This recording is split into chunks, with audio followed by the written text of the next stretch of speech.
everyone. Welcome to the Align Your Life show. Thanks so much for being here. We're here at a new day and time, Tuesday at 11 o'clock, so glad you could make it. My guest today is Jennifer Malin. Welcome back. Hey. Jennifer is a certified integrative nutrition coach, heart math coach, and author of the book Soul Destination.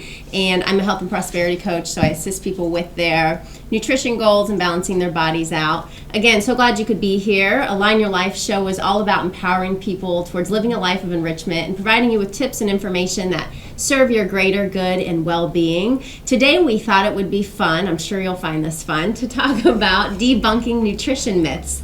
So that's something that Jennifer and I could talk about all day long. But it's also something that can be so incredibly confusing for people too, nutrition in general. And so we thought that we would just kind of share some of what we have found to be true for ourselves, some of the things that we've helped clients with, and some of the things that we've personally just done some research on. We were talking before we started about how you can go a million different ways with this because there's so much information out there about nutrition, and if you Google it, you're bombarded with conflicting information. This person says this person says the opposite, research has showed this, research has showed that. So not only can it be confusing, but then you get into wondering, is the research legitimate? Was it actually done? And really, what's the truth? And so we're here just to kind of share, like I said, what our experience is with all of that and some of the things that we have found to be true for ourselves along the way, like I said before. So one of the things that I know a lot of people say to me is along the lines of carbohydrates. Yeah. This is a simple one, but I think that people think that carbs are bad. And if I want to lose weight, if I want to be healthier, I need to cut carbs out. And so while that can be true of certain carbs, there's a difference there, right? Yep, absolutely. So you have your simple carbs and then your complex carbs. Right. And simple carbs are really usually the carbs that have less nutritional value. Yep. Complex carbs are the ones that really come from the earth. And we always say here that we're part of nature. Yep. And all of the food that we really require for our body to run at its best and most efficiently comes out of the ground in some form. And so that's really the carbs that we want to seek to put into our body, which is leafy greens, vegetables, fruits, things like that. Because those are carbs. Exactly. Right. They are carbs. They just have a higher nutritional value. They are absorbed in the body a little bit, not as fast. They don't raise the blood sugar level, spike it like simple carbs do. Simple carbs are usually sugars, white breads, white pastas. What else am I forgetting here? Rice. Rice, white rice. Right. I've actually done tests on myself, so I've always had blood sugar issues since I was little. I mean, and I don't have diabetes. I just have trouble managing my blood sugar. And so I've actually done tests myself because of all this conflicting information, right? Some people say go completely paleo and don't even have beans because they're high in carbs, and other people say no, eat grains because they have nutritional value, and it's really finding out what's best for you. And I do eat some grains. I eat a lot of quinoa, and that seems to have very little impact on my blood sugar compared to rice. So even brown rice really seems to spike my blood sugar. Really? Yes. Okay. And so people think that, brown, like whole grain or brown rice is better for you, and it does have more vitamins and minerals, but I find that the impact on my blood sugar is the same. So what if your blood sugar is being spiked, what is that causing, or what is that doing to you? Like, why is that not a great thing? Well, because it's causing your body to pump out more insulin to manage the blood sugar, and if your blood sugar isn't under control, and that happens too often, you become insulin resistant, and then that becomes a real problem and can lead to diabetes. And so I feel like I caught myself early enough to prevent developing diabetes, but I think if I had stayed on that same track, I could have diabetes today if I hadn't started managing it. And so what I do is I have a blood sugar monitor, and I just take my blood sugar in the morning before I've eaten anything or I've had anything to drink, and I write it down, and then I also keep a food journal and look at what I had the day before. So if it's higher than I want it to be, and I want to keep it under 90, so that's my goal, that's really ideal. Some doctors are even saying now 85 and below. Of course, you don't want to be too low, or you can go into a coma, so that's another story. But I look at what I ate the day before, and I do find that consistently when I've had rice, whether it's brown, white, whatever, especially with the dinner meal, it's higher the next day than I want it to be. So that's something I would recommend if you do have a blood sugar issue, especially if you have diabetes. You should be measuring your blood sugar every single morning, as well as 2 hours after you eat, and keeping a food journal and seeing what's causing that blood sugar to spike. So just really be careful about the kinds of carbs that you eat, because some of them can cause a blood sugar spike just as much or more so than table sugar, which is kind of scary. Yeah. Yeah, and just like Jennifer said, just kind of being mindful of the carbs that you eat. I know that I generally try to stay away from most fruit. I do eat some fruit, but fruit is just a little too sugary for me. It's a little too high in sugar, and I don't always feel great when I have it. So if I do indulge in fruit, it's usually like a green apple or something that's got a lower glycemic type of sugar in it, going to be absorbed in the body not as quickly, or not spike the blood sugar as much. And you were talking about rice, white rice versus brown rice. I don't have an issue with brown rice. Brown rice is all that I eat, because brown rice is the whole, nutritious part of the rice, and white rice has been stripped of all of the nutrients. Right. So when you just have white rice, it goes into your system, and instantly it's just converted into sugar and stored in fat and things like that. Whereas brown rice, you're actually receiving some of the nutrition from it. So I think, it's trial and error, just trying some things, but there are some, for me, just rules of thumb, which are I never have white rice. It's always brown. And if I go out to eat and all they have is white rice, I just tell them to hold the rice, kind of thing. Yeah, and I think this is a good point, too, because we're similar in a lot of ways, but this is an area where we're really different, whereas brown rice or any kind of rice, again, I haven't completely eliminated it from my diet, but I don't eat it nearly as much as I used to.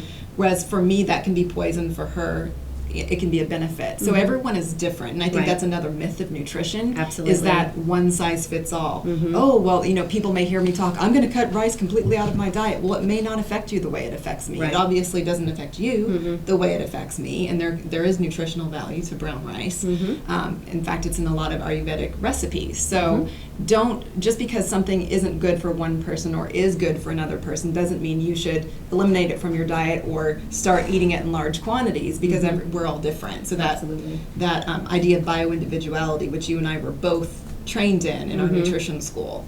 So that one-size-fits-all approach doesn't work. You have to find out what's best for you.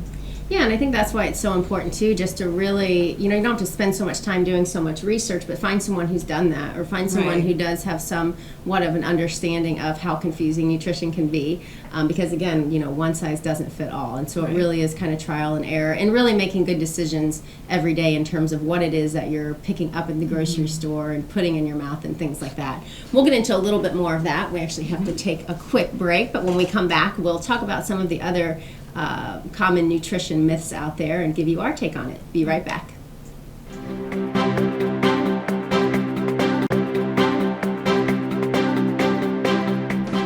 Everyone knows it's easy to find first-run movies in the big theaters. But where can you go to watch your favorite classic movies on the big screen for the perfect night out? Why rent a flick when you can rent the entire theater? Call today to reserve our 32-seat theater for your next event, or just stop by to see what's showing this weekend.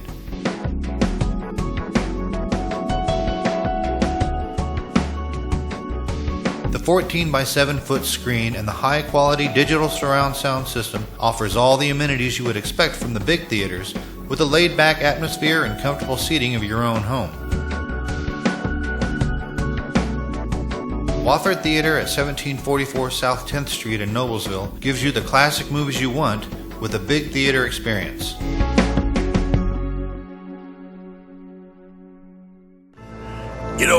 When Margaret and I decided to sell the old estate here, we had only one choice in signage: Logan Street signs and banners. Conveniently not located on Logan Street anymore, but rather located on 10th Street on the south side of Noblesville. Well, we sold the old beauty, and we were able to buy this wonderful estate. And we had so much money left over, I was able to buy this beautiful 1968 Eldorado Cadillac for Margaret. Only 472,000 miles. Margaret loves it because it's got those big seats and that heavy-duty suspension to support her svelte frame. Next time you're looking for signs or banners, call old Jim at Logan Street Signs and Banners, 773-7200. Conveniently not located on Logan Street anymore.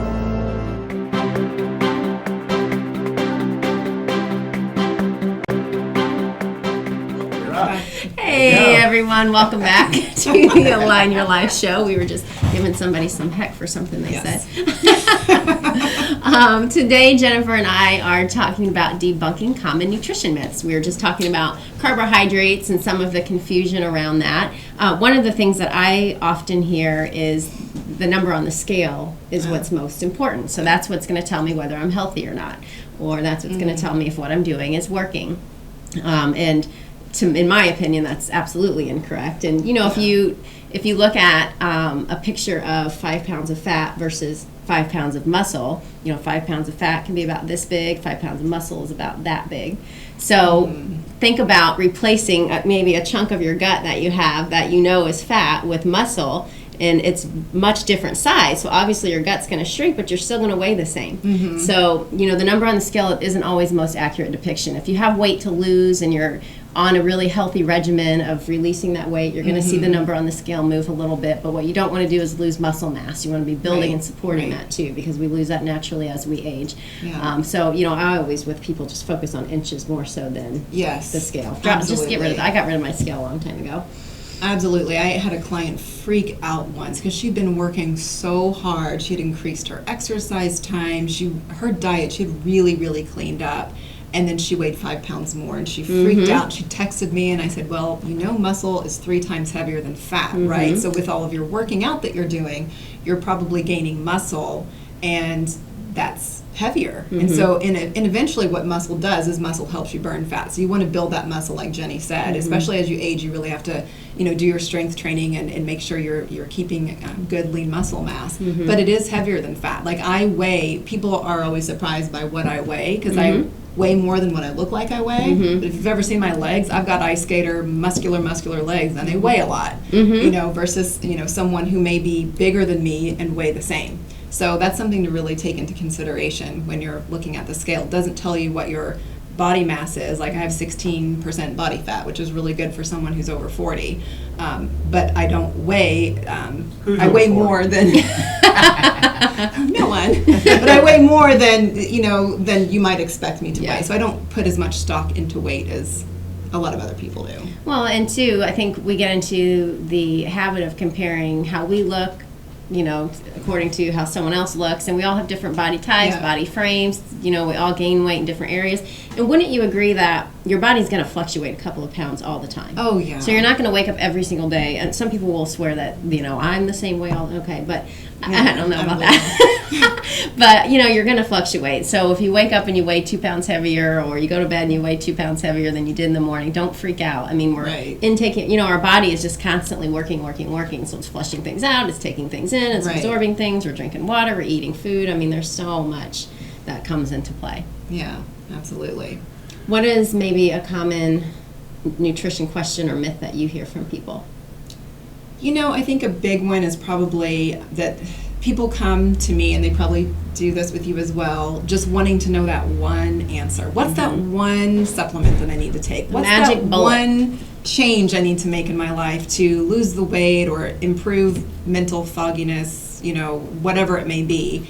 And there is no one solution. Especially if you have a more complicated health issue, or if you've been overweight for a long time, or you're really stressed and you're having trouble managing stress, whatever your issue may be, there's usually not one solution. There are usually a multitude of things that you need to do.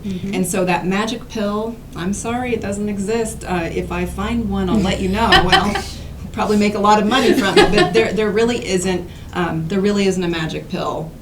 You're probably going to have to make several changes in your not only your diet but your lifestyle to reach your health goals. Yeah, so that's a really big one. Absolutely. We were talking before too about how really just keeping it simple, because again, it is so confusing. And Jennifer and I were both just Googling yesterday some of the common nutrition myths out there, and you're just inundated. Yeah. So, but when you just take it back to the simplicity of we came from nature, all the food that we require comes from nature, and really just build from there, it removes a lot of that confusion. But then if you eat something that doesn't quite agree with you, then you just don't eat that, for a while. And there's so many other factors that come into play. Stress, are you sleeping? What did you do that day physically? Hormones, especially age. For women. and it sounds like, oh, that's just overwhelming, and that's why I just don't deal with it. And it doesn't have to be that way. It truly can be simple. Right. You know, it just takes a little bit of changing your perception and probably changing some habits too, like Jen was saying. Yeah, and I think, when you said keep it simple, because it can be overwhelming, even for people who have a really strong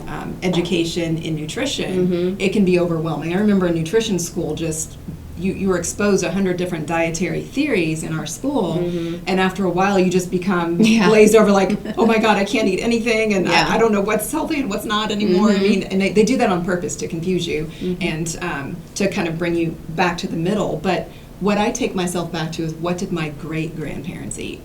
How did they live? Not my grandparents, because our grandparents during World War II, all that processed food started to surface and people started to eat a lot of processed foods. But what did my great-grandparents eat? And my great-grandparents all lived to be in their late 90s. So I think, well, if I can imitate that a little bit, it's kind of hard to in modern society, but if I can take some of that and work it into my lifestyle, then maybe I'll live to be my late 90s as well, you know. So just really, and their lives were more simple, and the foods they ate were whole foods, simple foods, close to the earth, like you always say. You know, so when you start to become confused by all the research out there, because there's a lot of conflicting research, just take it back to simplicity. What did my great-grandparents eat? How can I eat close to the earth, whole foods, not processed foods? Don't go out to eat 5 times a week, you know, that sort of thing. I think that's another myth, that people don't understand that processed foods are in McDonald's, and they are in fast food restaurants, and they are in the restaurants that you're ordering your dinner from. And just because it's coming to your plate, you know, presented all pretty and nice, doesn't mean that it didn't come out of a box or a frozen package and was just thrown in a microwave, which is a whole other story. Yes. But, you know, processed foods, typically, you know, the simple answer to what that is that typically it comes in a package or frozen. It's microwavable because it's all about convenience. That's what society wants. But if you're trying to really change the way that you're eating, you want to spend some time actually making your own food and getting into the kitchen, which is another myth that is either expensive or takes too much time. You know, and so you just want to be mindful of what it is that you're choosing out at restaurants and the convenience of what you're choosing. Where is that really coming from? And one of the things that you were talking about, just getting back to how your great-grandparents ate, and really just a process of elimination that you go through with yourself. Before I even went to nutrition school, what took me there was my own process of elimination, just, you know, trying different things. I gave up meat and dairy, you know, just to try it, to see how I would feel, because that was during a time when that was all over the place. That we shouldn't be eating meat, we shouldn't be eating dairy. So I thought, okay, I just won't eat it and see how I feel. I felt really bad for the first couple of weeks, but my body was detoxing because the dairy and the meats that I was eating at that time weren't organic, they weren't pasture raised, I didn't know. So when I removed it from my diet, my body started to detox. I've added it back in, now I just eat a much higher quality and I feel fine, and it's what my body requires. So we have to take another quick break, but we'll cover some other common nutrition myths when we come back. Be right back.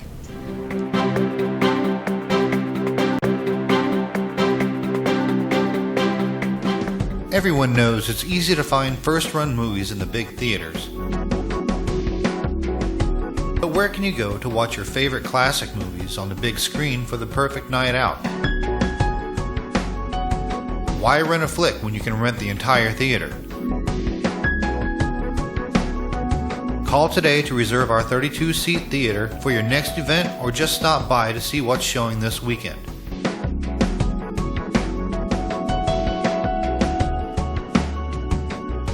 The 14 by 7 foot screen and the high quality digital surround sound system offers all the amenities you would expect from the big theaters, with a laid back atmosphere and comfortable seating of your own home. Wofford Theater at 1744 South 10th Street in Noblesville gives you the classic movies you want with a big theater experience.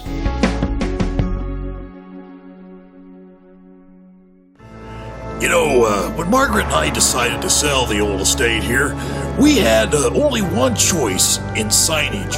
Logan Street signs and banners. Conveniently not located on Logan Street anymore, but rather located on 10th Street on the south side of Noblesville. Well, we sold the old beauty, and we were able to buy this wonderful estate. and we had so much money left over, I was able to buy this beautiful 1968 Eldorado Cadillac for Margaret. Only 472,000 miles. Margaret loves it because it's got those big seats and that heavy-duty suspension to support her svelte frame. Next time you're looking for signs or banners, call old Jim at Logan Street Signs and Banners, 773-7200. Conveniently not located on Logan Street anymore.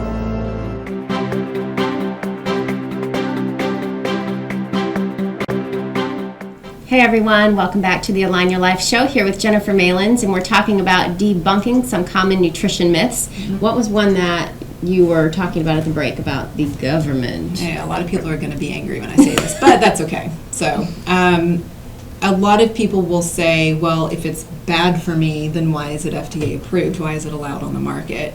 And the fact of the matter is, first of all, the FDA has a lot on its plate, so they can't do the research on things like, cosmetics as in-depth as they need to. The focus is more on food.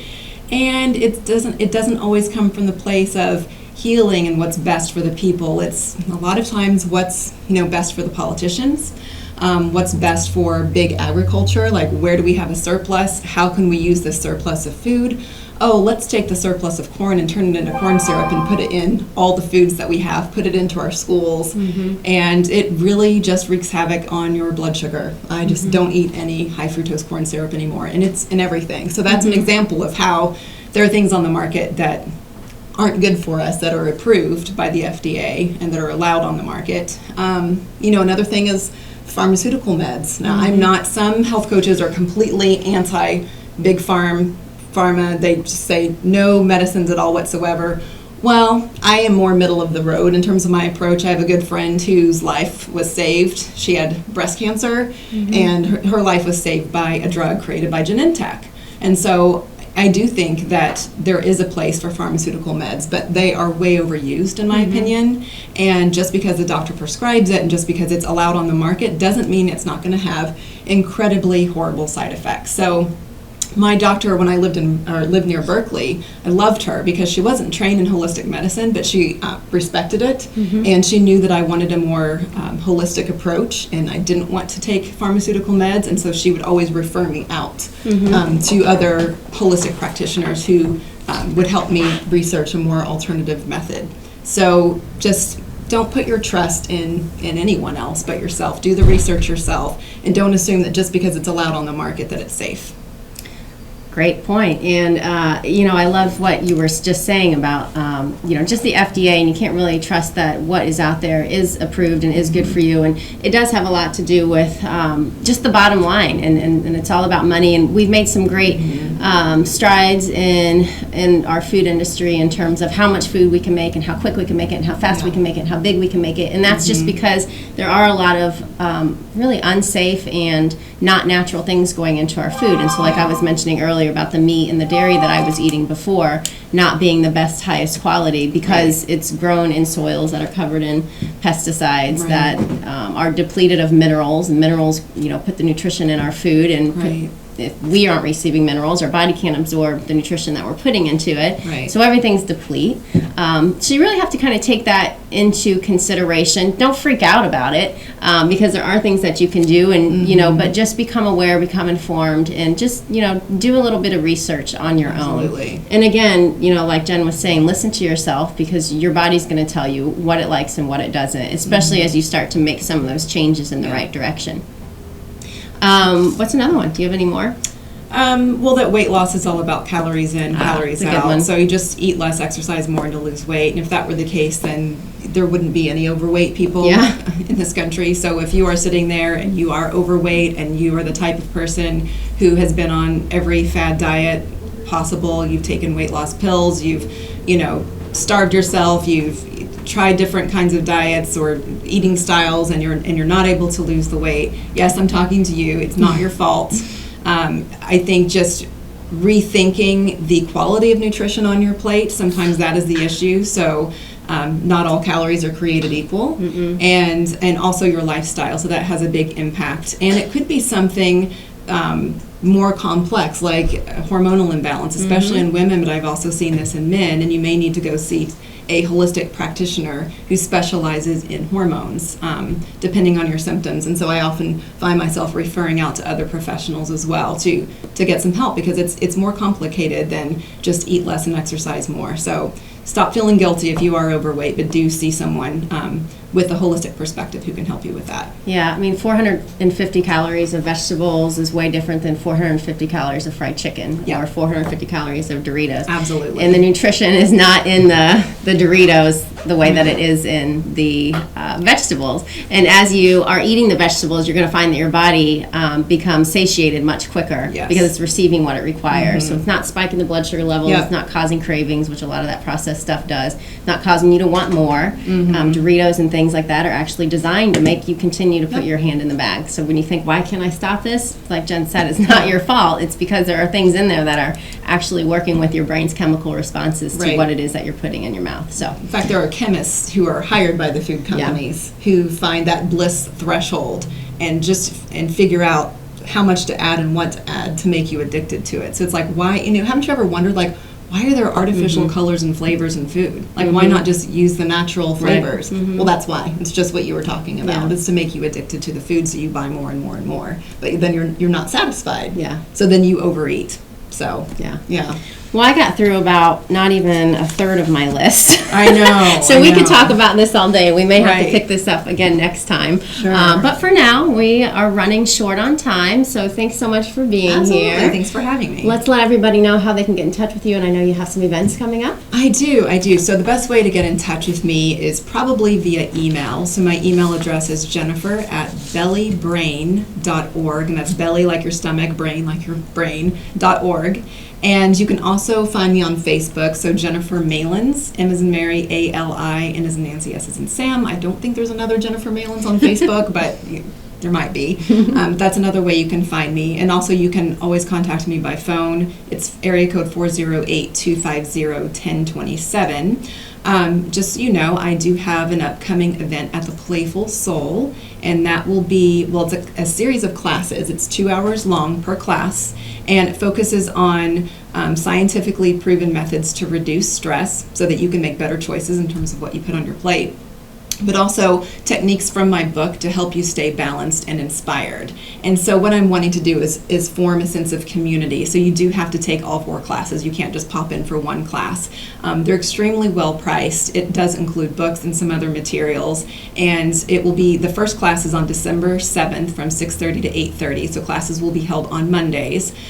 So the first Monday of December, and then the first Monday and last Monday of January, and first Monday of February. So you can find more information at theplayfulsoul.com for that one. No better time to jump on board with changing some habits and getting a little healthier and reducing stress. It's a new year, so start a new chapter. Holidays can be stressful. Absolutely. Thanks again, Jen. Thank you. And my name again, Jenny Parks. Find me on Facebook. I love to connect there. My number 317-945-8268, or you can email me at jennyparks@alignyourlifewellness.com. Tonight in Fishers, Superheroes in Fishers, we're doing a health presentation.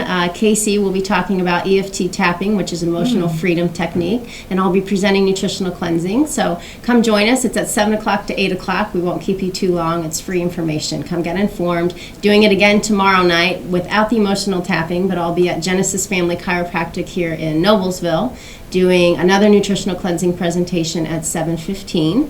And then January 23rd is the self-care for the caregiver, a one-day workshop. Contact me, I'll give you some details. It'll be a great day. Thanks so much for being here. Thanks to Jim Wofford, Logan Street Signs and Banners, and the Wofford Theater for allowing us to be here every week. We'll be back. I don't know when we'll be back, because right now our schedule's a little messed up, but I think we'll be back next Tuesday at noon, but you can always check us out on HamiltonCountyTelevision.com too. See you next time, guys. Have a wonderful week.